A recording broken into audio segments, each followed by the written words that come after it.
O que não pode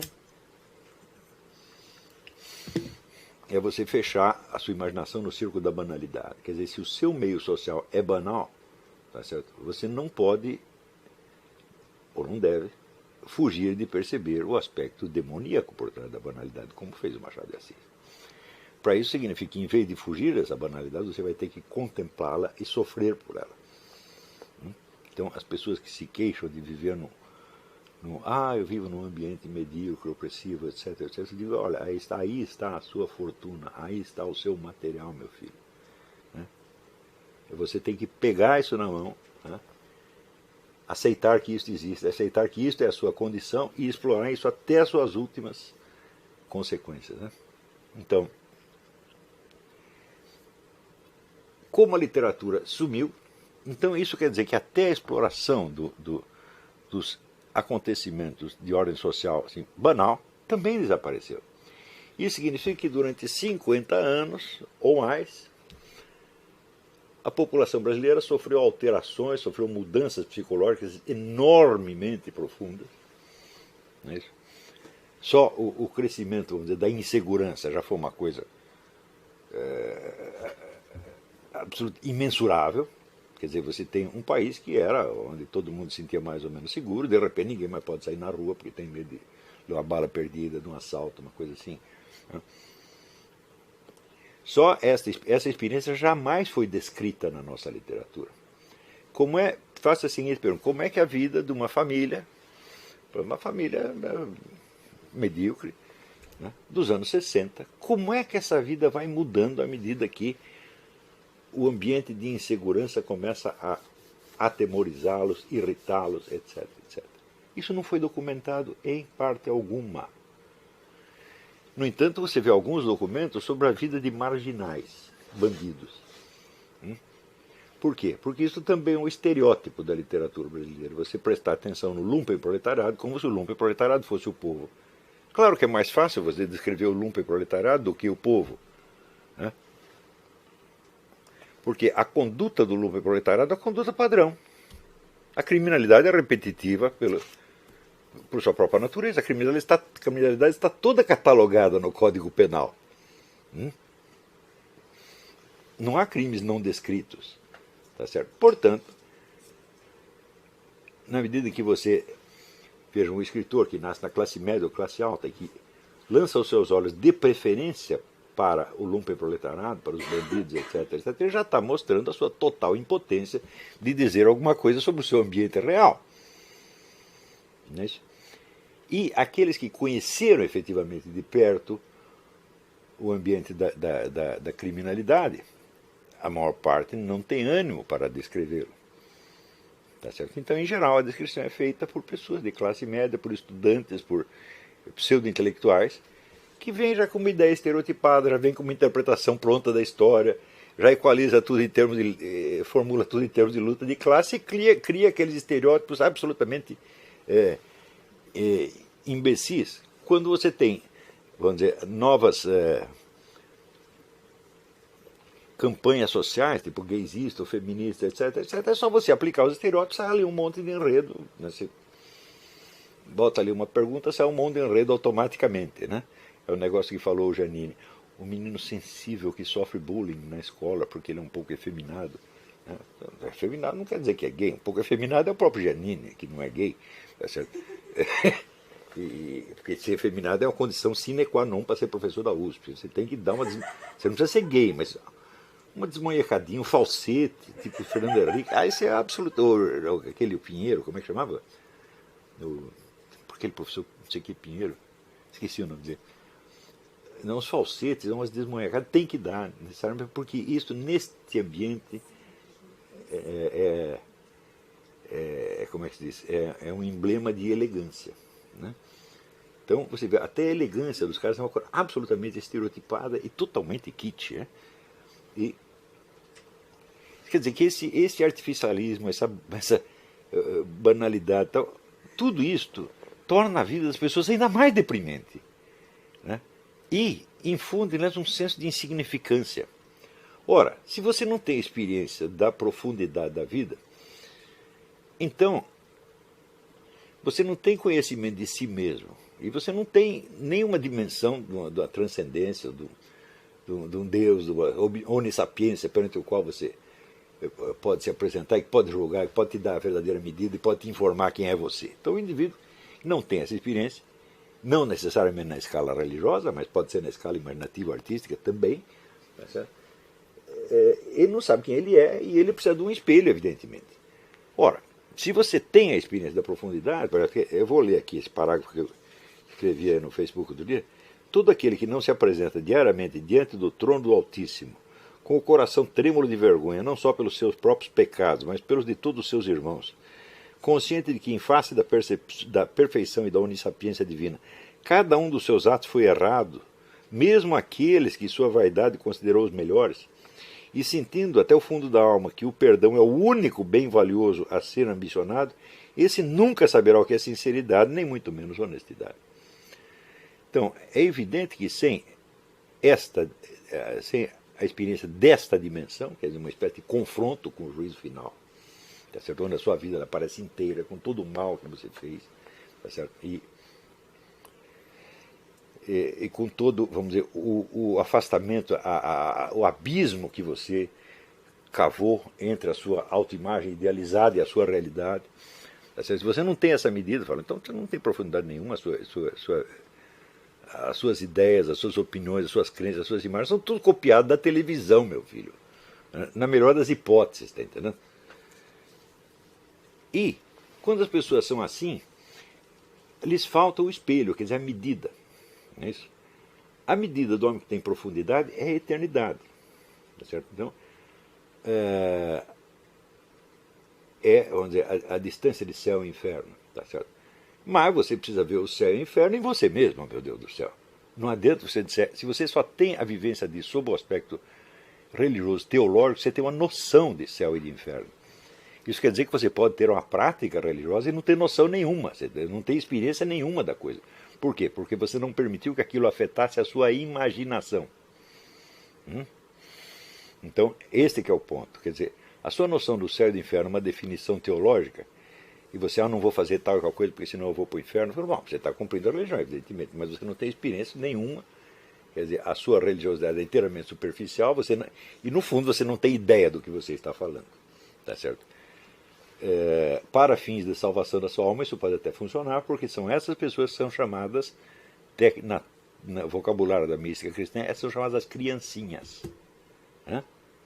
Então, o que é a criancinha? É o sujeito que está ali seguindo os mandamentos, seguindo o preceito, sem entender nada, sem ter uma vivência profunda. Fala, bom, mas esse é o começo. Se você não tiver nem isso, então não vai ter coisa nenhuma.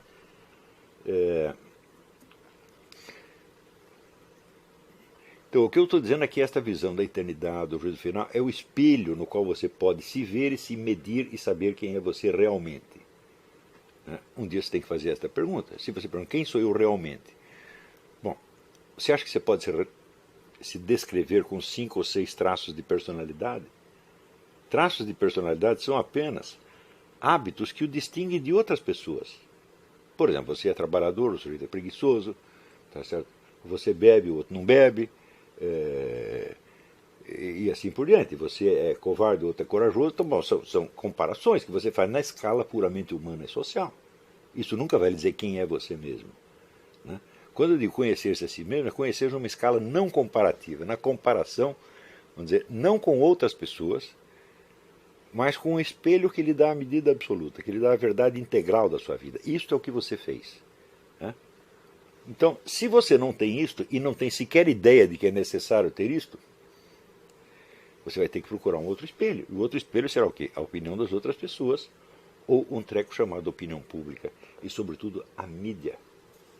Então, quando você olha as classes falantes brasileiras, toda ela é composta de pessoas cuja unidade de medida é uma imagem na mídia. Elas se confrontam perante o que delas aparece na televisão, meu Deus do céu. E estas pessoas estão governando o país, essas pessoas são os formadores de opinião. Porque são pessoas de uma superficialidade deprimente e abjeta, pensando bem. E é claro que estas pessoas, quando leem grandes obras de literatura, elas permanecem absolutamente imunes àquilo que elas não, porque elas não repetem a experiência imaginativa. Eu vi esse dia, até comentei no Facebook, né? Este livro maravilhoso do Leonardo Padura Fuentes, que é o romancista cubano, onde ele conta a história paralela de Leon Trotsky nos 10 anos finais da sua vida e de Ramon Mercader, que é o seu assassino. Então, enquanto ele está contando a história do Trotsky, ele conta de uma perspectiva trotskista, favorável ao Trotsky. Enquanto ele está contando do Ramon Mercader, ele adota uma perspectiva stalinista e fala do Ramon Mercader com toda a simpatia possível, até chegar no encontro final, né? E ele tem aqui um parágrafo que é o resumo da experiência dele. Está na página 538 da edição mexicana.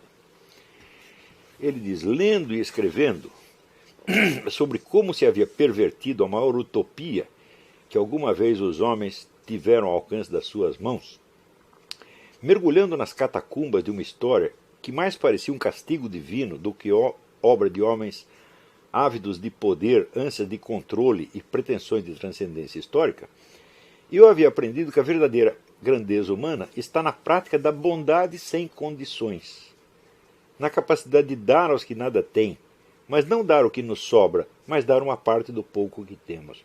Oh, meu Deus do céu! Quer dizer, o indivíduo mergulha de cabeça no comunismo, porque ele também participou disto, né? E após 40 anos de vivência disso, e ele daí meditando sobre a vida dele, a vida do Trotsky, a vida do Ramon Mercader, ele diz: tudo isto é vazio em comparação com a simples caridade pessoal, direta. Tive uma vida inteira para descobrir isso aqui. Quanto este indivíduo precisou se desmascarar a si mesmo, destruir as suas ilusões, para chegar a descobrir esta verdade fundamental que é a base de toda a civilização nossa. Então, bom, isso é uma experiência humana real. O indivíduo pagou essa experiência. Isso não é uma opinião que ele tem. Isso é o que ele realmente é.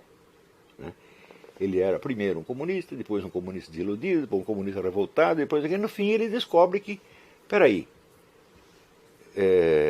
para justificar a sua vida você não precisa mudar o mundo. Ao contrário, mudar o mundo é esta pretensão de transcendência histórica, é esta avidez de poder. Quer dizer, o que você tem de fazer é praticar a caridade dividindo o pouco que você tem.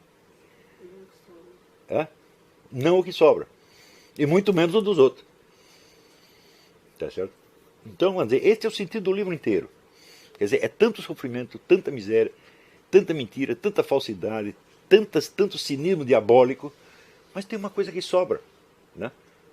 É a mão estendida. E vamos dizer, essa é a lição mais velha, essa é a lição do Cristo, e, de novo, né? Então,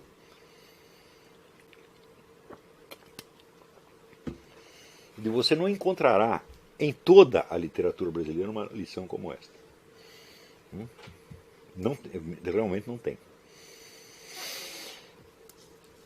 Tem alguns esboços quase no José Geraldo Vieira, tem um pouco disto, mas é um pouco.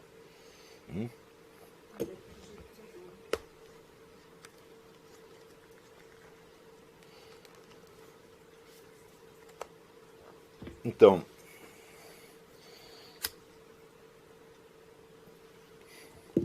mais ainda, você conhecer um povo, e hoje mesmo também coloquei uma nota no Facebook dizendo o seguinte: para um político, ou escritor, ou jornalista, poder falar em nome do povo, ser o porta-voz do povo, ele tem que conhecer esse povo. Como é que você faz para conhecer esse povo?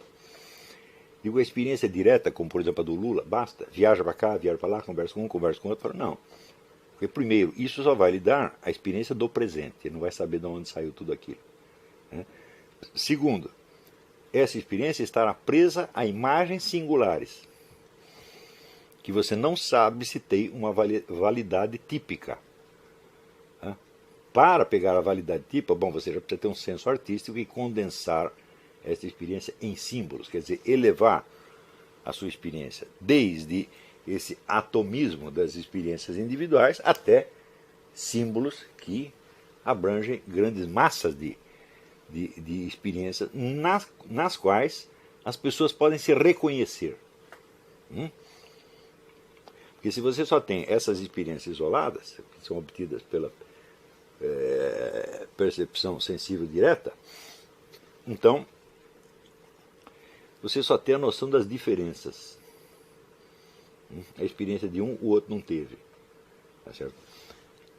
Mas quando você começa a aprofundar essa experiência no sentido de tomar um fato como expressão simbólica, então é preciso que esse símbolo fale às outras pessoas e elas se reconheçam naquilo mesmo que não tenham tido a experiência. Como eu me reconheço aqui na experiência do Trotsky, sem eu jamais ter sido trotskista, e me reconheço na experiência do Ramon Mercader, sem jamais ter matado ninguém. Né? Então, você tem que conhecer o povo, claro que você tem que conhecer diretamente. Eu conheço um bocado de Brasil, viajei um bocado disso, conheci as regiões, conheci gente pobre, gente rica, conheci todas as faixas. Né? Mas isso não basta, você precisa conhecer esse país na sua literatura. Quando você vê que essa literatura não está expressando o conjunto da experiência, então é porque alguma coisa está faltando, evidentemente. Né? Então o que você faz? Você vai ter que apelar à literatura estrangeira e procurar análogos. Então há aspectos da experiência brasileira que eu não vejo retratado na literatura brasileira, mas que eu vejo retratado na espanhola, na francesa, na inglesa, na russa, etc, etc, porque tem alguma analogia. Então quando você construiu o seu mundo literário e imaginário, então você tem todas as superfícies de comparação para que a experiência real adquira a sua significação. Então, conhecer primeiro o povo diretamente, segundo na sua literatura. Terceiro, conhecê-lo na sua história, na sua formação, meu Deus do céu, no seu passado. E, sobretudo, na ligação do passado com o presente. Mas esta ligação não pode ser feita se você não tem as duas dimensões anteriores. Eu conheço muita gente que estudou um bocado de história do Brasil e não entende nada do Brasil. Por quê? Não tem a formação literária e não tem a vivência direta. Né? Pessoas que passaram a vida ali no CRUSP, tá certo? E estudando só as matérias do curso de História, né? Então elas podem te falar sobre a invasão holandesa, sobre a Guerra do Paraguai, etc, etc, mas não ter a menor noção de como isto foi formando a situação atual, a não ser na visão estereotipada. Você pode ter a história como luta de classes. Eu digo, a luta de classes vem prontinha, meu filho. Né? Você pegar, por exemplo, a obra inteira do Nelson Werneck Sodré, é apenas isso, quer dizer, a transposição do esquema marxista, pronto, ele preenche com meia dúzia de fatos, esquece ou ignora os fatos que não batem com aquilo e pronto, está feito o problema. Né? Tem aí esse sujeito, esse Muniz Bandeira, não é isso? Muniz Bandeira, toda a obra dele, o que é? É propaganda soviética e pronto, acabou, nada mais do que isso, quer dizer, você não tem a experiência real ali. Não é isso? Tanto, veja, quando eu citei o Muniz Bandeira, eu já assinalei isso aí, por exemplo, que há 50 anos o pessoal diz, o golpe de 64 foi preparado pela CIA. E digo, bom, esta é uma noção estereotipada que você pegou. Quer dizer, você vê, por exemplo, que o governo americano não estava gostando muito do que o governo João Goulart fazia, e daí você conclui que você cola uma coisa com a outra através da imaginação. Então eu digo, bom, mas vamos aos fatos concretos. Então você me deu o nome de um agente da CIA que estivesse lotado no Brasil na época. Esse nome há 50 anos até hoje não apareceu, não tinha nenhum. Então, quer dizer, está faltando o elo concreto. Mas o indivíduo pode viver dessas mitologias o resto da sua vida. Né? Eu li aquele livro Em Guarda contra o Perigo Vermelho, do sujeito chamado Rodrigo, não sei o que, Pato. Né? Pato com 2 T's. Que Pato com um T só é o leitor. Né? Onde ele descreve, né, o discurso anticomunista como se fosse um produto inteiramente da imaginação da burguesia. Só que naquele período estudado, né, a União Soviética tomou posse de metade da Europa, ocupou a Ásia, ocupou a África, estava ocupando todo o continente e falou, bom, e tudo isso aqui, todo o discurso anticomunista era apenas uma coisa que se passava na cabeça dos anticomunistas. Né? Ele não estava falando de nenhum fenômeno real, quer dizer, não há correspondência real dos fatos. Então ele descreve só o lado subjetivo, como se fosse um fenômeno de certas classes sociais ou grupos que imaginavam que certas coisas estavam acontecendo. Né? E o sujeito faz com isso uma tese de doutoramento, meu Deus do céu. Eu digo, bom, mas peraí, você não pode descrever um fenômeno de tipo ideológico, por assim dizer, um discurso ideológico, sem você reportá-lo ao que está efetivamente acontecendo. Né? Por exemplo, lendo esse livro aqui, esse livro do Leonardo Padura, é altamente documentado, ele já estudou história durante 40, 30, levou 30 anos para fazer esse livro. Estudou muita história, está tudo bem documentado. Tem pedaços que ele inventa, mas a maior parte, por exemplo, tudo que se refere ao Trotsky é tudo real. Né? Então, você vê ali a campanha mundial que o governo soviético fazia contra o Trotsky, era todinha inventada. Porque você tem os documentos da história do próprio Trotsky, você sabe que o Trotsky não fez nada daquilo. Ele diz o seguinte, que o Trotsky estava tramando com o governo americano e com o governo nazista a derrubada do governo soviético. Eu digo, o quê? Mas o Trotsky não conseguiu sequer se obter asilo nos Estados Unidos. Pô, né? Não teve nenhum contato com a autoridade americana, zero. E com as autoridades nazistas nem falar. Então como é que ele pode ter tramado isso? Só se for por telepatia. Então nós sabemos que esta visão é totalmente imaginada, porque ela não tem correspondência alguma dos fatos. Mas digo, mas espera aí, mas no discurso anticomunista, ele estava falando de um nada ou estava falando de uma coisa que estava acontecendo realmente? Sim, a coisa estava acontecendo, o comunismo estava numa expansão monstruosa no mundo, matando gente pra caramba, tudo que é lá. Então, você não pode contar isso como um puro fenômeno de invenção, porque isso tem uma referência ao fato, ao passo que a campanha anti-Trotsky era 100% inventado. Não digo que Trotsky fosse uma bela pessoa, não era. Ele era tão ruim quanto Stalin, e a carreira dele, o começo da carreira dele na União Soviética mostra que o tipo de violência bolchevique, na verdade, ele inaugurou antes do Stalin.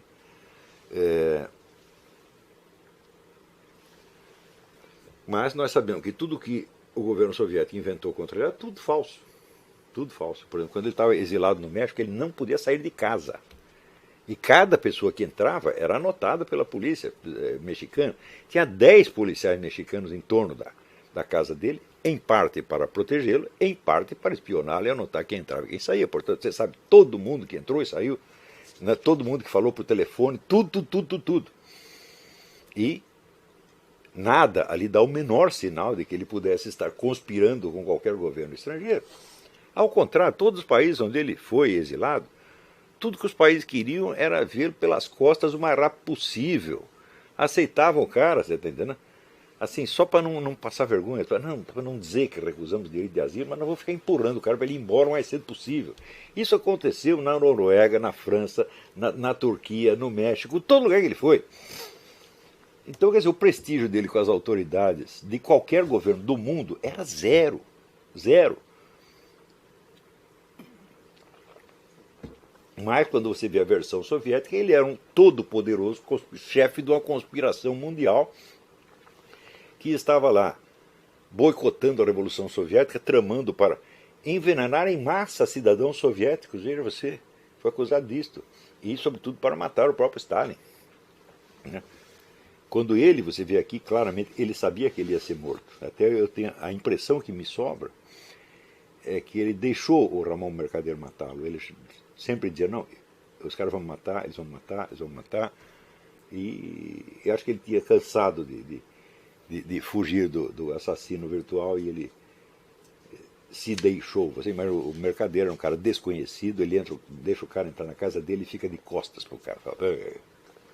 É muita moleza. Eu acho que o Trotsky sabia, esse sujeito vai me matar, eu já estou cansado disso, vamos embora. Né? Então, vamos dizer, a comparação entre a impotência total do Trotsky nos últimos anos e a onipotência que o governo soviético lhe atribuía é tão grande que você entende que esse é mesmo um discurso totalmente imaginado. Mas você não pode dizer o mesmo do discurso anticomunista, que na verdade abrangia muito menos do que os soviéticos estavam efetivamente fazendo. Às vezes até esse discurso era ingênuo. Tá, então, por causa de os camaradas que são as classes falantes, que são os formadores de opinião, que são os gurus da nação brasileira, serem todas pessoas monstruosamente superficiais, cujo padrão de medida está na mídia. Veja, o que é jornalista? Jornalista é um coitado, no infeliz, você está entendendo? Mal preparado, inculto, revoltadinho. E você vê então os políticos, ministros, escritores, estão tudo dependendo da opinião desta gente e fazendo tudo para posar, para fazer bonito na frente destes coitados. Bom, então, é claro que essa é uma experiência da vida francamente miserável, miserável. E são essas pessoas que dão os modelos de conduta, os modelos das crenças melhores, os modelos de pensamento, etc, etc. Quer dizer, são pessoas muito pequenas que tentam se ampliar através de uma imagem de mídia. Elas nunca tentaram ser nada, só parecer na... Parecer, você tem que parecer para alguém. Ele não pode aparecer diretamente para o público de milhões de pessoas, não dá. Ele tem que ter um intermediário. O que é esse intermediário? É a mídia. Então é para aparecer diante da mídia. Então esse pessoal treina impostação vocal, faz pose, imita o outro que ele acha que aquele lá fez sucesso. A FHC. FHC é um modelo de elegância, de pessoa culta, eu vou copiar o FHC. E assim por diante, é. E veja, com essas pessoas que nós estamos lidando, meu Deus do céu.